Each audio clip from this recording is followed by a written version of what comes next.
morning class 11th student. Today we are starting the first chapter, some basic concept of chemistry. Okay, some basic concept of chemistry.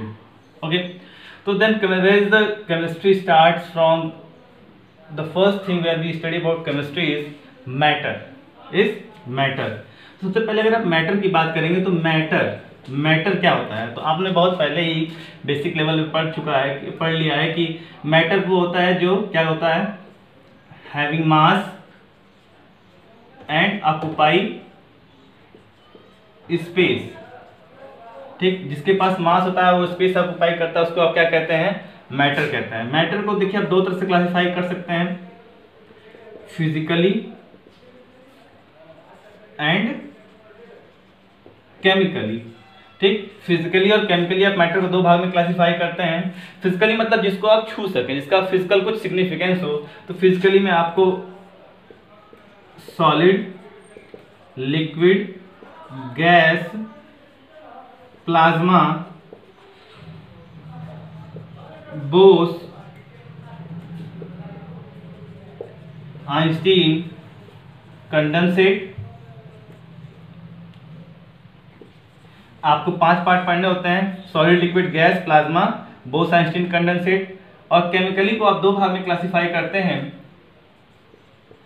Pure substance and mixture. ठीक, pure substance और mixture में क्या अंतर होता है? Pure substance में जो ratio होता है वो क्या होता है, फिक्स होता है, फिक्स रेशियो। जैसे आपको पता है कि वाटर की बात करते हैं तो वाटर में 2 हाइड्रोजन और 1 ऑक्सीजन मिलकर ही वाटर बनाते हैं। ऐसा नहीं कि 3 हाइड्रोजन मिल जाए। ठीक, और NaCl की बात करते हैं, एक मोल Na और 1 मोल Cl मिलकर क्या करते हैं, NaCl बनाते हैं। ठीक, इसमें जो चीजें होती हैं वो फिक्स होती हैं, फिक्स रेशियो। ठीक, और फिक्स रेशियो की वजह से क्या होता है, ये एलिमेंट में और कंपाउंड में क्लासिफाई होते हैं। ठीक, एलिमेंट में और कंपाउंड में क्लासिफाई होते हैं। ठीक, कंपाउंड वो होता है जिसका फिक्स रेशियो होता है लेकिन बाई मास होता है, फिक्स रेशियो बाई मास। इसका मतलब क्या हुआ कि अगर आपको H2O दिखा गया है, ठीक, तो H2O की बात करते हैं तो ये 2:16 कह दीजिए या फिर 1:8 की रेशियो में ही ये बनेगा। ठीक, कंपाउंड। NaCl की बात करते हैं आप तो ये हो जाएगा 23:35.5 की रेशियो में होगा। एलिमेंट क्या होता है, एलिमेंट वो प्योर सब्सटेंस होते हैं जो सिर्फ एक तरह के मैटर से मिलकर बने होते हैं। Element are those pure substance which are made up of only one type of pure substance. बात करते हैं हम मिक्सचर की। ठीक, मिक्सचर में रेशियो फिक्स नहीं होता है। मान लीजिए आपको ये सोल्यूशन बनाना है। ठीक, अगर आपको सोल्यूशन बनाना है तो दो चीजें उसमें हो सकती हैं सोल्यूशन में, एक वो होता है होमोजीनियस मिक्सचर और दूसरा होता है हेट्रोजीनियस मिक्सचर। होमोजीनियस मिक्सचर क्या होता है, जैसे आपने क्या किया, घर में नमक और पानी ले लिया, ठीक, और चाहे या फिर आपने चीनी और पानी ले लिया, salt plus water, sugar plus water. जब आप उसको मिलाएंगे तो उसमें कोई भी बाउंड्री नहीं होगी, आप उसको सेपरेट आसानी से कर पाएंगे। ठीक, अगर आप उसको आसानी से सेपरेट कर पाएंगे तो वो होमोजीनियस हो गया। और वहीं अगर आपने सैंड प्लस वाटर लिया तो सैंड आपको पता है वाटर में डिजॉल्व नहीं होता है, और सैंड वाटर में डिजॉल्व नहीं होता है, इसलिए क्या हो गया, हेट्रोजीनियस मिक्सचर हो गया। तो मिक्सचर को आप दो भाग में क्लासिफाई करते हैं, होमोजीनियस एंड हेट्रोजीनियस। होमोजीनियस का एग्जांपल हो गया H2O plus salt, H2O plus sugar, यहां पे हो जाएगा H2O plus sand, H2O plus chalk. ये सारी चीजें क्या होती हैं, वाटर में डिजॉल्व नहीं होती है। इसके बीच में एक डेफिनेट बाउंड्री नहीं होती है। इसमें क्या होती है, इसमें होता है नो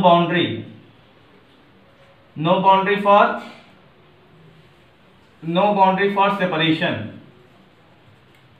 इसमें क्या होती है, बाउंड्री होती है फॉर सेपरेशन। ओके, अब आप देखिए सॉलिड लिक्विड के बारे में। आप जानते हैं कि सॉलिड में क्या होता है, जिसका डेफिनिट शेप एंड वॉल्यूम होता हो। ठीक, डेफिनिट शेप एंड वॉल्यूम, इसका डेफिनिट शेप और वॉल्यूम है। ठीक, इसके बारे में जानते हैं, शेप इसका फिक्स नहीं होता है, लेकिन वॉल्यूम जो होता है क्या होता है, फिक्स होता है। ओके, और गैस के बारे में आप जानते हैं कि गैस का शेप भी फिक्स नहीं होता है और इसके बीच में जो फोर्स ऑफ अट्रैक्शन जो होता है वो ना के बराबर होता है। इसकी वजह से जिस सब्सटेंस में रखे जाते हैं ये उसमें पूर्ण रूप से क्या होता है, फुलफिल हो जाते हैं। आपके लिए न्यू चीजें जो है प्लाज्मा और बोस-आइंस्टीन कंडेंसेट। प्लाज्मा क्या होता है, प्लाज्मा जो होता है उसमें जो गैसेज होती हैं, gases present in ionic form, gas जो होती है वो आयनिक फॉर्म के रूप में पाई जाती है और आयनिक फॉर्म में पाए जाने की वजह से इसमें जैसे इसको इलेक्ट्रिसिटी दी जाती है, गिवन जो आयंस होते हैं वो चार्ज हो जाते हैं, ions gate charge and plasma glow करने लगता है। इसका मतलब क्या हुआ, जैसे आपके घर में एलईडी बल्ब होता है, आपके घर में एलईडी बल्ब आप देखते हैं तो उसमें क्या होता है, एलईडी बल्ब में जो होती है डिफरेंट टाइप ऑफ गैसेस भरी होती हैं। ये डिपेंड कौन सी बल्ब कैसे चलेगी ये नेचर ऑफ द गैस पे डिपेंड करता है। ठीक, सन और स्टार ये भी जो होते हैं वो प्लाज्मा की वजह से ही ग्लो करते हैं। ठीक, तो that is a super hot temperature. Okay, then gas present जो एलईडी बल्ब में जो था वो गैसेस हीलियम, नियॉन, ये आयन के फॉर्म में पाई जाती हैं। ठीक, जैसे ही आप उसको इलेक्ट्रिसिटी देते हैं आयन बल्ब के अंदर का चार्ज हो जाता है और आयन बल्ब के अंदर का चार्ज होता है तो उसके आयन के चार्ज होने के बाद करता है प्लाज्मा क्या करता है, ग्लो करने लगता है। ठीक, last one is Bose-Einstein condensate. Okay, अगली बात हम किसी करते हैं, बोस-आइंस्टीन कंडेंसेट की बात करते हैं।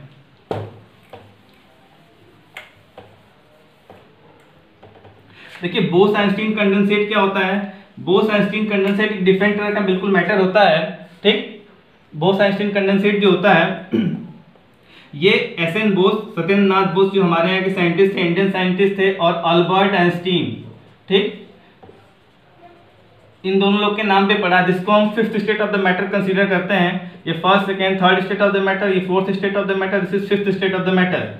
एसएन बोस की बात करते हैं, एसएन बोस जो थे वो इंडियन फिजिसिस्ट थे और अल्बर्ट आइंस्टीन इन्होंने fifth state of the matter दिया। इसमें क्या होता है कि जैसे कोई भी नॉर्मल गैस होती है जो नेचर में पाई जाती है, उस नॉर्मल गैस की डेंसिटी को लगभग 1000 टाइम्स लो करने के बाद अगर आप सुपर कूल टेम्परेचर से उसको रिएक्ट कराते हैं तो जो स्टेट मिलती है उसको आप बोलते हैं बोस-आइंस्टीन कंडेंसेट बोलते हैं। ठीक, बोस-आइंस्टीन कंडेंसेट जो फिफ्थ स्टेट का मैटर का जो यूज होता है, ये यूज किया जाता है एस्ट्रोनॉट्स के द्वारा एस्ट्रोनॉट द्वारा सुपर कूल लो टेम्परेचर के बाद मोस्ट सेंसिटिव इंस्ट्रूमेंट बनाने के लिए बोस-आइंस्टीन कंडेंसेट का जो उपयोग होता है वो एस्ट्रोनॉट्स के द्वारा यूज किया जाता है हाईली सेंसिटिव इंस्ट्रूमेंट बनाने के लिए। Okay, in the space research work. ठीक, this is the basic classification of the matter. आप एलिमेंट्स के बारे में आप ये पहले से पढ़ चुके हैं, जैसे आपने प्योर सब्सटेंस के अंदर आपने एलिमेंट्स को क्लासिफाई किया तो उसमें जो है एलिमेंट्स को मेटल, नॉन मेटल और मेटलॉइड में आप आसानी से क्लासिफाई कर सकते थे। ठीक, अब आपको पढ़ना है, अगला टॉपिक है वो 7 बेसिक सिस्टम है, 7 basic units.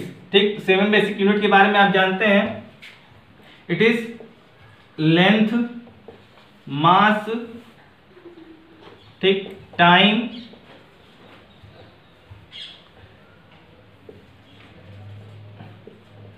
Electric current, okay,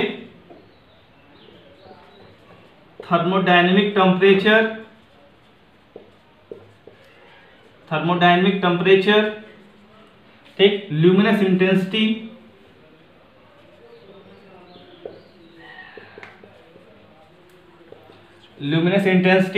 and amount of the substance.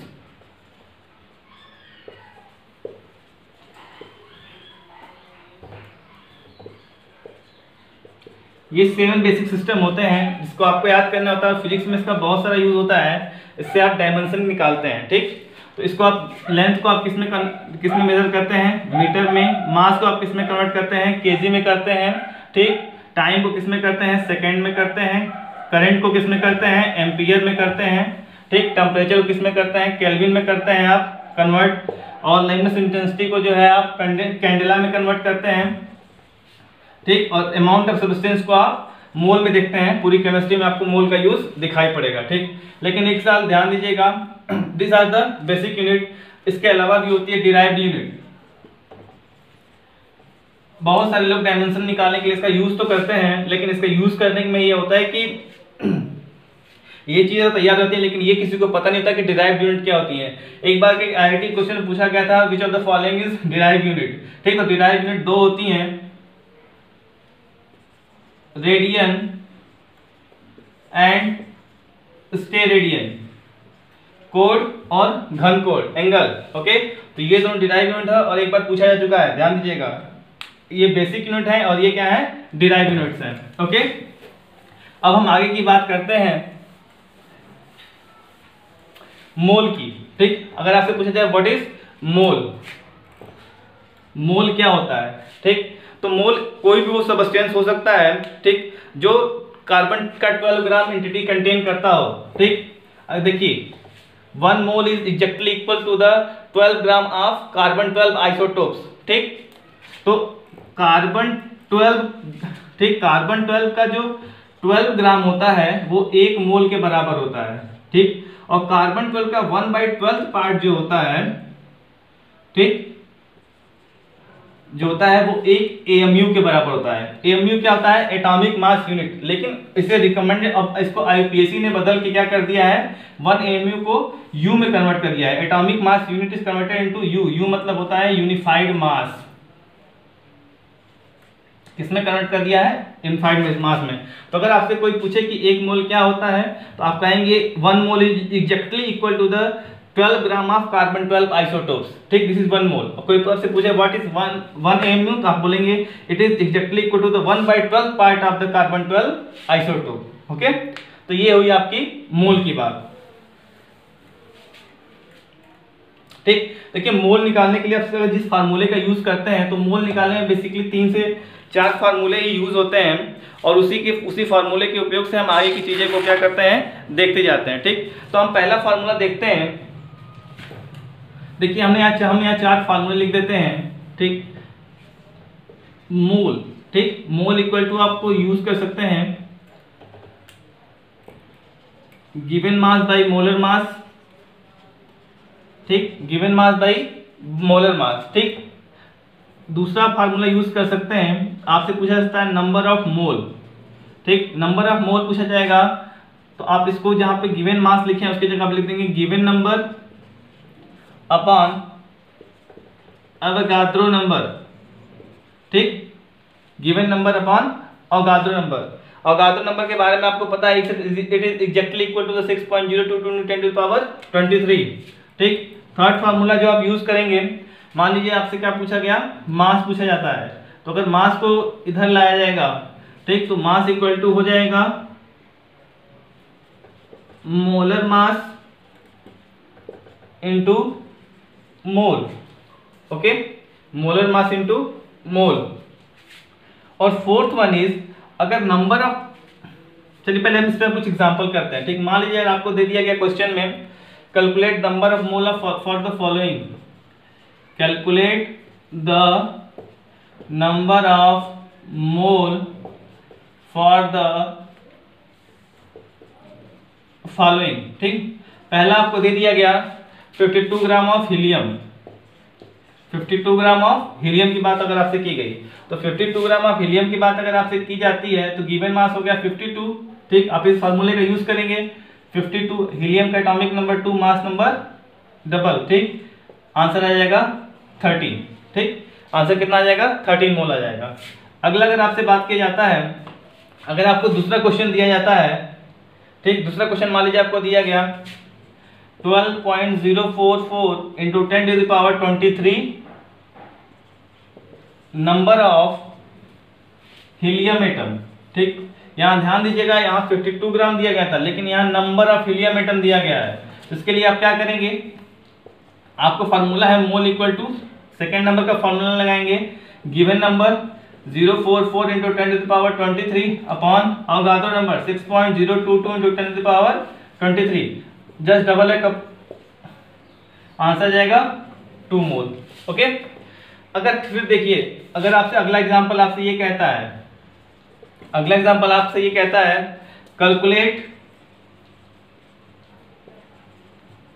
मास, ठीक, किसका मास कैलकुलेट करना है? पहला 0.5 mole of nitrogen gas, 0.5 mole of nitrogen gas, ठीक। तो यहाँ पे N2 गैस दिया हुआ है, ध्यान दीजिए, अगर N2 अगर गैस की जगह एटम लिखा होता तो यहाँ पे जिसका मास आप 28 लेंगे सॉरी, ये मास अगर एटम होता तो 17 हो जाता, ठीक। तो आप बात करिए मास, आपसे मास कैलकुलेट करने के लिए कह रहा है, तो मास इक्वल टू है मोलर मास, मोलर मास एक नाइट्रोजन का एटॉमिक नंबर 7, मास नंबर 14। लेकिन चूंकि गैस की बात की जा रही है तो गैस में नाइट्रोजन जो होता है वो डायटॉमिक के फॉर्म में होता है, जब डायटॉमिक के फॉर्म में आएगा तो 28 हो जाएगा इंटू 0.5, आंसर आ जाएगा 14 ग्राम, क्योंकि मास हमेशा आप ग्राम में कैलकुलेट करते हैं, ठीक। ओके, और थर्ड वन इज, अगर आपसे नंबर ऑफ मोल पूछा गया, ठीक, मास देते हुए कैलकुलेट मास, यहाँ पे आपको नंबर ऑफ मोल कैलकुलेट करना था, लेकिन यहाँ पे अगर आपको मास कैलकुलेट करना हुआ तो फॉर कैलकुलेटिंग द मास, यहाँ पे भी है, यहाँ पे भी है, तो इसके लिए जो फॉर्मूला होगा वो सेम होगा, given number upon Avogadro number into mass कर देंगे आप, ठीक। ध्यान दीजिएगा, ये और ये वाला फॉर्मूला लगभग आपको सेम दिखाई दे रहा है, लेकिन पहले वाले में मोल पूछा गया है, इसमें आपसे क्या पूछा जाएगा? मास पूछा जाएगा, ठीक। अगर आपको दे दिया गया, इसमें आपको मान लीजिए बी क्वेश्चन दिया गया है, कैलकुलेट मास लिखा गया है 3.011 इंटू 10⁻23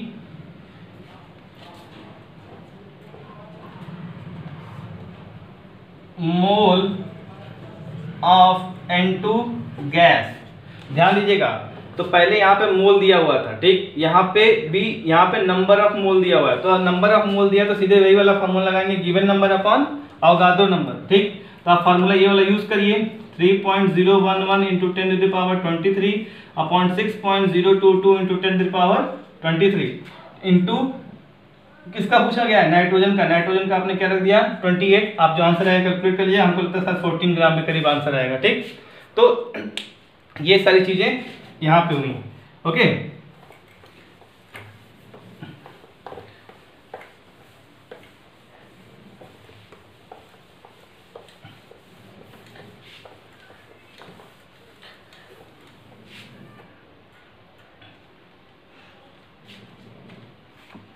अब अगला हम बात करते हैं किसके बारे में? Next time we next in अगला टॉपिक हम बात करेंगे आपके percentage composition empirical formula and molecular formula, ठीक। देखिए ये इंपॉर्टेंट टॉपिक है एंड आपने मोल क्लास 9 में भी पढ़ रखा है, कुछ बेसिक चीजें आपको पता है, लेकिन ये टॉपिक बिल्कुल आपके लिए नया है। क्या है? Percentage composition, okay, empirical formula, percentage composition empirical formula and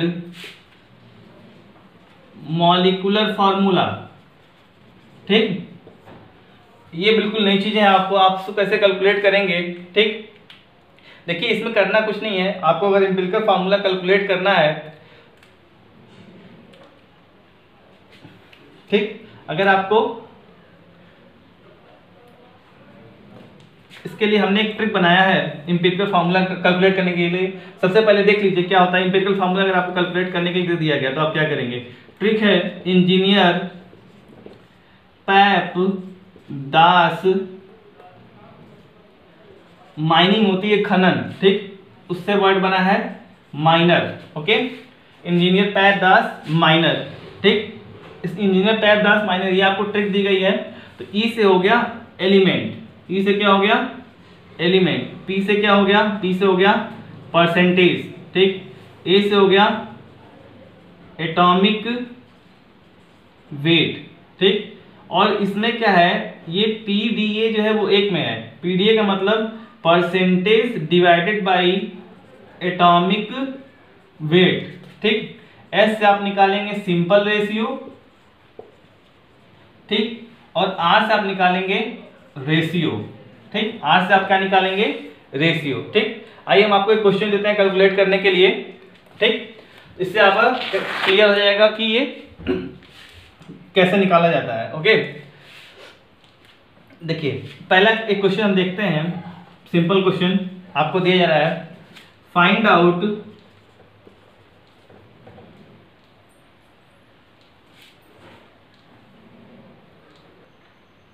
देखिए तो क्वेश्चन लिखने में काफी लेट होता है, इसलिए मैंने पहले से ही आपको क्वेश्चन लिख लिया। पहला क्वेश्चन हम आपको देते हैं, इन तीनों क्वेश्चन से आपको एम्पिरिकल फार्मूला निकालने आ जाएगा। ठीक, पहला है find out percentage composition of each element present in glucose. ठीक, आपसे परसेंटेज कंपोजिशन पूछा गया है ग्लूकोज में जितने आइटम प्रेजेंट होते हैं। तो सबसे सिंपल सी बात है, आपको पता है कि ग्लूकोज में जो होता है वो जो होता है C6H12O6, ये आपका बेसिक ग्लूकोज का फार्मूला है। इसमें आपको तीन ही एलिमेंट दिखाई दे रहे हैं, कार्बन, हाइड्रोजन और ऑक्सीजन। इसमें परसेंटेज कंपोजिशन निकालना है, तो परसेंटेज कंपोजिशन कैसे निकालेंगे? ठीक, पहले इसका पूरा मोलर मास कैलकुलेट कर लेते हैं। ठीक, पूरा मोलर मास कैलकुलेट करने के लिए देखिए कार्बन का एटॉमिक नंबर 6 होता है, तो मास नंबर कितना होता है? 12। कितने मास नंबर है तो कितने ग्लूकोज प्रेजेंट है? 6 ग्लूकोज आपको यहाँ दिखाई दे रहा है, इसलिए हमने यहाँ कर दिया 6 कर दिया। ठीक, अगला हाइड्रोजन का एटॉमिक नंबर 1 होता है, उसका मास नंबर भी 1 होता है। ठीक, क्योंकि उसमें न्यूट्रॉन नहीं पाया जाता है। ठीक, तो उसका अगर मास नंबर 1 होता है तो 1 इंटू 12, क्योंकि यहाँ पे जो हाइड्रोजन की संख्या कितनी है? 12 है। और जो ऑक्सीजन था एटॉमिक नंबर 6 और mass number atomic number 8, mass number 16। Okay, 16 into 6 कर देंगे हम। ठीक, और 6 क्यों कर दिया? क्योंकि यहाँ पे टोटल नंबर ऑफ कितने हैं? 6 है। ओके, तो इसको हम कैलकुलेट कर लेंगे, कितना आएगा? ये करीब आपका आएगा 180 के, कितना आएगा? 180 के बराबर आएगा। ठीक, अब उसके बाद अगर हम बात करते हैं परसेंटेज कंपोजिशन की, तो इंडिविजुअल क्या होता है, जैसे आप एग्जाम में टोटल जितने नंबर का एग्जाम होता है और जितने नंबर का एग्जाम होता है टोटल, उसमें आप जितना नंबर पाए होते हैं इंटू 100 अपॉन टोटल कर देते हैं, आपका टोटल परसेंटेज आ जाता है। हम वही काम करेंगे यहाँ पे। ठीक, 12 इंटू 6 कर देंगे बाई 180। ओके, हमको परसेंटेज निकालना, तो उसमें क्या करेंगे हम? 100 से मल्टीप्लाई कर देंगे। हाइड्रोजन में हम क्या करेंगे? ठीक, 1 इंटू 12 करेंगे अपॉन 180 इंटू अब फिर 100 से मल्टीप्लाई कर देंगे। ठीक, और थर्ड वन में आप क्या करेंगे? 16 इंटू 6 कर देंगे अपॉन 180, फिर आप इसमें 100 से मल्टीप्लाई कर देंगे। मतलब अगर मान लीजिए एग्जाम हुआ है तो ये आपने इतना नंबर एग्जाम में पाया है, टोटल इतने नंबर का एग्जाम है, परसेंटेज निकालना है तो आप 100 से मल्टीप्लाई कर देंगे। ये आपके करीब आएगा 40% के पास। ओके, ये आएगा 6.66% and this one is 53.3%। Okay, तो ये आपका पहले क्वेश्चन का ये आंसर है। ठीक, ये सिंपल था, ये आप पहले से बिल्कुल आराम से कर सकते हैं। अगले क्वेश्चन की अगर हम बात करते हैं, तो लिखा है कि इन a compound X is 75.8% and Y is 24.2% by weight. Okay, by weight present in atomic weight present. If atomic weight of X and Y is 24 and 16 respectively, then calculate the empirical formula of compound. ठीक, तो अभी हमने आपको बताया empirical formula calculate करने के लिए हमने आपको एक ट्रिक दे रखी है। ट्रिक, उस ट्रिक में क्या है? उस ट्रिक में हम यूज करते हैं, हमने बताया इंजीनियर पैरदास माइनर। ओके, तो पहले हम क्या लिखेंगे? एलिमेंट। ओके, तो पहले हमने एक कॉलम किसका बना लिया? एलिमेंट का बना लिया। दूसरा किसका है? दूसरा कॉलम किसका है? परसेंटेज का है। तीसरा किसका है? एटॉमिक वेट का है। चौथा किसका है? पीडीए को हमने एक में रखा हुआ है, पीडीए को हमने एक में रखा है, percentage divide by atomic weight. ठीक, एटॉमिक वेट हो गया ये, percentage divide by atomic weight. ठीक, okay, and S is the simple ratio and R is the ratio. ठीक, ये कॉलम हो गया। तो एलिमेंट कौन कौन सा दिया हुआ है? X and Y. ठीक, पहला एलिमेंट एक्स दिया हुआ है, दूसरा एलिमेंट क्या दिया है? हमने वाई लिख लिया। एलिमेंट एक्स का परसेंट कितना दिया हुआ है? 75.8%। ठीक, दूसरे एलिमेंट y का परसेंटेज कितना दिया हुआ है? 24.2%। ठीक, बाय वेट प्रेजेंट। अब x कितना है? x का एटॉमिक वेट जो है वो 24 दिया हुआ है, 24, और y का कितना दिया है? 16 दिया हुआ है। ठीक, अब तीसरा ऑप्शन क्या है? Percentage divide by atomic weight. ठीक, अगर आप परसेंट को डिवाइड करेंगे एटॉमिक वेट से, ठीक, अगर आप परसेंट को डिवाइड करेंगे एटॉमिक वेट से तो ये हो जाएगा 75.8/24 और ये हो जाएगा 24/2/16। ओके, तो इसकी वैल्यू जो करीब आएगी वो आएगी 3.1 और इसकी वैल्यू जो आएगी ये आएगी 1.5 के करीब आएगी। अब आपको तीसरा ऑप्शन दो दिया वो है सिंपल रेशियो। ठीक, हमने यहाँ लिखा है माइनर। सिंपल रेशियो कैसे निकालते हैं? तो सिंपल रेशियो निकालते हैं जो वैल्यू आई हुई है, 3.1 इधर आया हुआ है, इधर 1.5 आया हुआ है। माइनर का मतलब हुआ माइन मतलब मिनिमम। माइनर को हमने क्या बनाया है? इंजीनियर टैब दास माइनर, मतलब इन दोनों में जो मिनिमम वैल्यू है उससे मल्टीप्लाई करेंगे तो हमारा सिंपल रेशियो जो है वो आ जाएगा। तो इसमें 3.1 और 1.5 में कितनी मिनिमम वैल्यू है? 1.5 और ये कितना है? 1.5। तो ये आ जाएगा 2, ये आ गया 1। सिंपल रेशियो भी कितने का आ गया? 2 और 1 का। इसका मतलब जो x है, x कितना है? x 2 है और y क्या है? 1 है। ठीक, तो ये इसका क्या हो गया? इंपीरिकल फार्मूला हो गया। ये किसका क्या हो गया? इंपीरिकल फार्मूला हो गया। इंपीरिकल फार्मूला मतलब ये क्या हुआ? इंपीरिकल फार्मूला का मतलब ये सिंपलेस्ट फॉर्म में प्रेजेंट है उसमें। ओके, ये उसमें किसमें प्रेजेंट है? सिंपलेस्ट फॉर्म में। अगर आपसे कोई पूछे कि what is difference between empirical formula and molecular formula, अगर कोई आपसे ये पूछता है तो आप देखिए क्या करेंगे। जैसे मान लीजिए आपको कह दिया गया मॉलिक्यूलर फार्मूला दे दिया गया। ठीक, किसका दे दिया गया? मॉलिक्यूलर फार्मूला दे दिया गया। मॉलिक्यूलर फार्मूला में क्या लिख दिया गया? H2O2 दे दिया गया।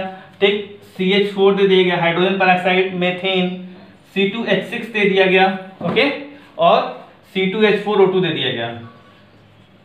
ठीक, ये क्या है? इतने सारे कंपाउंड्स के मॉलिक्यूलर फार्मूला दे दिए गए। अब इसमें ऑक्सीजन और हाइड्रोजन का रेशियो कितने का है? 2:2 का है। कार्बन और हाइड्रोजन कितने का है? 1:4 का है। इसमें कितने का रेशियो है? 2:6 है। और इसमें क्या है? 2:4:2 का रेशियो है। ठीक, अब इसका हम सिंपल फार्मूला अगर लिखे तो हम 2:2 को 1:1 लिख सकते हैं। इसका कोई चेंजिंग नहीं हुआ, इसका 1:4 होगा।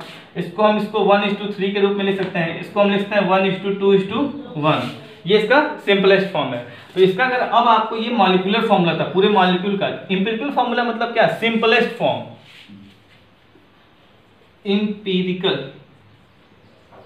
इंपीरिकल फार्मूला, इसका इंपीरिकल फार्मूला क्या हो जाएगा? एक हाइड्रोजन एक ऑक्सीजन HO। ओके, इसका क्या हो जाएगा? CH4। इसका क्या हो जाएगा? CH3 methane methyl. ठीक, इसका क्या हो जाएगा? CH2O। ये क्या हो गया? इसका इंपीरिकल फार्मूला हो गया। अब आपको यहाँ समझ में आ गया होगा इंपीरिकल फार्मूला की डेफिनेशन यहीं से निकल चली आती है। ठीक, आप लिख सकते हैं the empirical formula of compound, the empirical formula of compound express the simplest ratio। क्या बताता है ये? सिंपलेस्ट रेशियो के बारे में बताता है। किसका? Of atoms, simplest ratio of atom of various element कहाँ? जो प्रेजेंट होते हैं किसमें? One molecule of the compound present in one molecule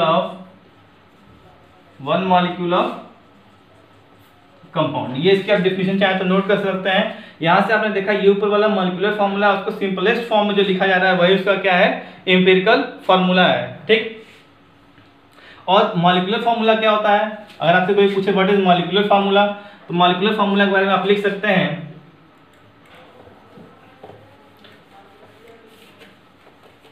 what is molecular formula. तो मॉलिक्यूलर फार्मूला जो actual number of atom present होते हैं किसी कंपाउंड में, ये उसको बताता है। ठीक, आप लिख सकते हैं it represent the actual number of atom present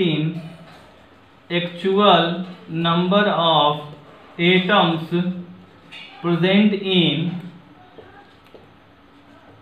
one molecule, आप देख रहे हैं ये एक्चुअल नंबर ऑफ एटम को बता रहा है, ये सिंपलेस्ट फॉर्म को बता रहा है। ये किसको बता रहा है? सिंपलेस्ट फॉर्म को। प्रेजेंट इन वन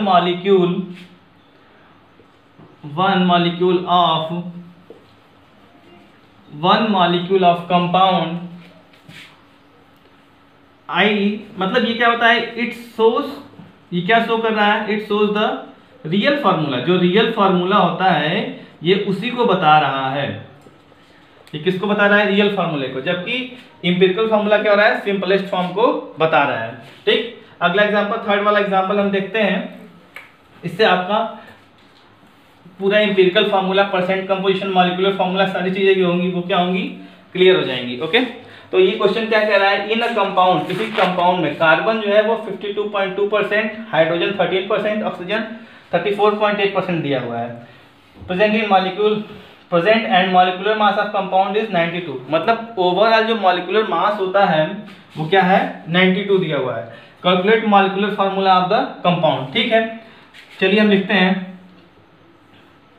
सबसे पहले क्या लिखना है? इंजीनियर पैरदास माइनर। ठीक, इंजीनियर ई का मतलब हुआ एलिमेंट। एलिमेंट कौन कौन से हैं? कार्बन है, हाइड्रोजन है, ऑक्सीजन है।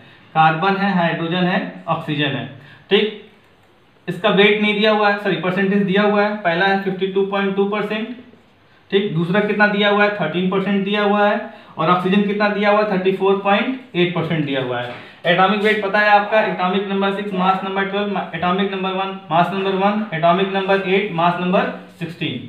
ठीक, आपको ये पहले से पता है। अब तीसरा है PDA, percent divide by atomic weight. ठीक, तो परसेंटेज कितना है? 52.2/12। ठीक, 13/1, 34.8/16। ठीक, आप परसेंट निकालेंगे यहाँ से, जो वैल्यू करीब आएगी वो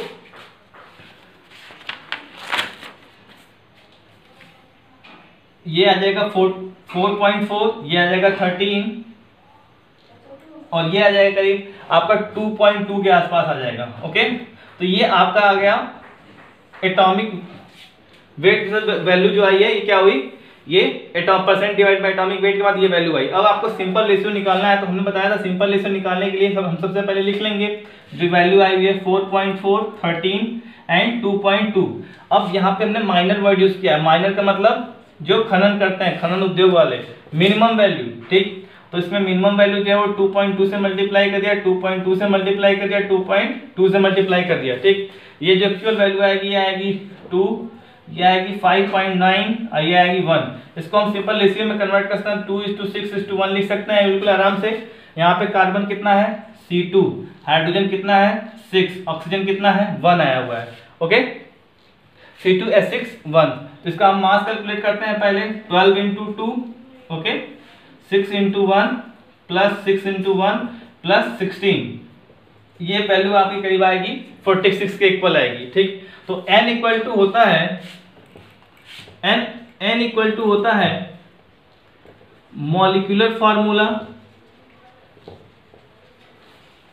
अपॉन एम्पिरिकल फार्मूला, जहां n क्या है? एनी न्यूट्रल नंबर, कोई भी न्यूट्रल नंबर हो सकता है। n क्या है? कोई भी न्यूट्रल नंबर हो सकता है। तो इसमें वैल्यू जो दी हुई है, मॉलिक्यूलर फार्मूला कितनी दी हुई है? 92 और एम्पिरिकल फार्मूला हमारा कितना निकला है? 46। ये कितना आया आंसर? ये 46। तो ये हम इसमें कितनी वैल्यू आ गई? वैल्यू कितनी आ गई? 2 आ गई। तो ये तो आपका एम्पिरिकल फार्मूला निकल के आया। अगर आपको मॉलिक्यूलर फार्मूला निकालना होगा, मॉलिक्यूलर फार्मूला निकालना होगा तो आप यहाँ n की वैल्यू निकाल लिए। तो ये आप लिख सकते हैं n इंटू एम्पिरिकल फार्मूला, इसको आप n इंटू एम्पिरिकल फार्मूला लिख सकते हैं। ये वैल्यू हो जाएगी 2 इंटू C2H6O, ये कन्वर्ट हो जाएगा C4H12O2 में। ओके, किसमें कन्वर्ट हो जाएगा? C4। तो ये आपका मॉलिक्यूलर, ये क्या हो गया? कैलकुलेट मॉलिक्यूलर फार्मूला भी दिया हुआ था। तो यहाँ से मॉलिक्यूलर फार्मूला का जो, यहाँ से एक और आपको नया फार्मूला मिला, molecular formula equal to n into empirical formula. ठीक, और n इक्वल, तो यहाँ से n की वैल्यू आपने निकाल दी 92 अपॉन ये एम्पिरिकल फार्मूला की वैल्यू निकाल दी 46, 92/46 इक्वल टू 2। और ये जो वैल्यू आई थी उससे आपने जो n से मल्टीप्लाई किया, आपको सीधे मॉलिक्यूलर फार्मूला मिल गया। अगले टॉपिक में हम जितने लॉज हैं उसके बारे में बात करेंगे। Have a nice day, thank you.